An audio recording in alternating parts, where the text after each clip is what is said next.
Greetings to the shadows of justice.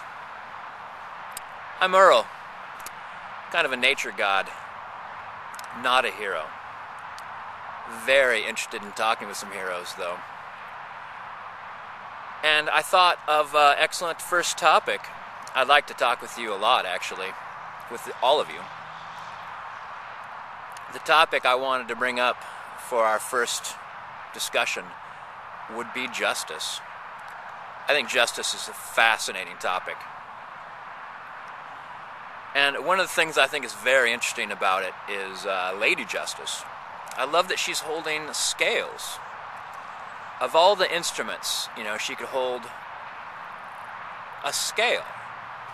I mean, as opposed to, say, a ruler. Something, a more exacting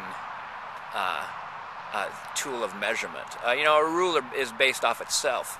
If I take scales in my hand and hold them out and you start putting things on them, well, my arm's going to move. It's not hung from steel.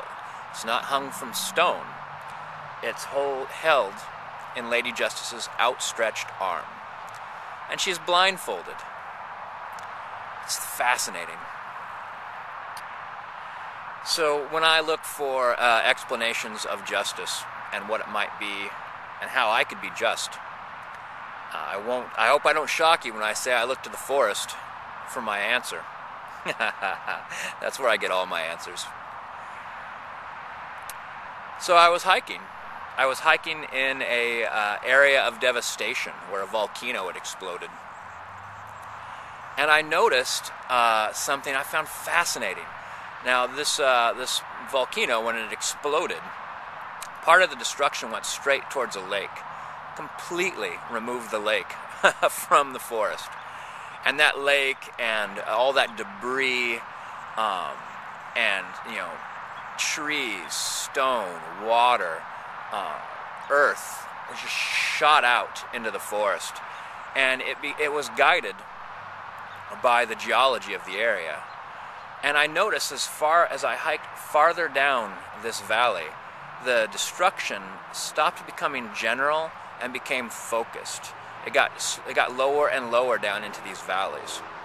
And I could see how the forest, how each and individual tree, how each and every lake, for instance, and each body of water, the streams and rivers, all helped guide and slow down and contain this destruction, and eventually, brought it to a very, very finite area where eventually it spent its energy. It was held back. It was held back by, in part, by each and every tree that this destruction passed through, and by each small body of water. And I thought, these trees aren't designed to hold back a volcano. These trees are obeying their own laws, their own forms of justice, and I believe it's to grow as large and as strong and as healthy as possible, to live in a right way for that tree, and a way that makes it successful and beautiful. And by doing that, by following these laws, not an individual tree, perhaps, but the trees in general can hold back a destructive force greater than a forest is likely to ever see.